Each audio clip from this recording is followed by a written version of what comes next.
যাই। কি রে? দরজাটা দিয়ে দে। হ্যাঁ, দরজাটা দিয়ে দে বাবা। গেছিলাম রুটি আনার জন্য। হ্যাঁ, রুটি আনতেই তো গেলি, কি হয়েছে তাই? রুটি আনিনি, আজকে একটা সারপ্রাইজ আছে। রুটি আনিনি আজকে আমি। সারপ্রাইজ বলতে? আজকে রুটি আনিনি, রুটি আনার জন্যই গেছিলাম। হ্যাঁ, কিন্তু আজকে এনেছি এরকম চিকেন বিরিয়ানি। তুই আবার এই বিরিয়ানি আনলি? তুই তো রুটি আনবি, রুটি আনতে দিলাম তোকে, তুই রুটি আনবি। আমি রোজ তো রুটি তরকারি খাওয়া হয়, আজকে ভাবলাম এরকম চিকেন বিরিয়ানি নিয়ে আসি। ও বাবা, তোকে বললাম রুটি আনতে আর তুই কিনে এই বিরিয়ানি নিয়ে চলে এলি। আর আরেকটা জিনিস, আরেকটা কথা, আমি চুপ কর বলছি। বিরিয়ানি এনেছিস তো 4টে প্যাকেট কি করতে এনেছিস? একটা তোমার, একটা বাবার, আর এই দুটো আমার।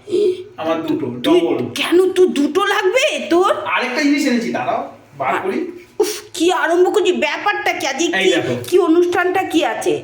মনে হলো একটু আনি, ভালো লাগবে, অনেকদিন খাওয়া হয়নি বিরিয়ানি। আর এরকম লেডি গিনি এনেছে দেখো। ওরে, বলেছি রসটা একটু বেশি করে দাও, মিষ্টির দোকানে বলেছি রসটা একটু বেশি করে দাও। তুই রাখ তো।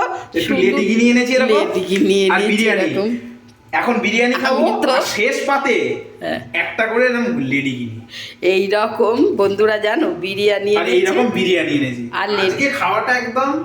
যে রুটি আনতে গিয়ে ছেলে বিরিয়ানি রোজ এনে তো হাজির রুটি খাওয়া হয়। যাকে জোর রোজ করে রুটি খাওয়া। ছেলে আনলো বলে তো খাওয়াও হবে। আর বসতে হাতে- পারছি না, ভিডিও বন্ধ করো, বিরিয়ানি বাড়ো।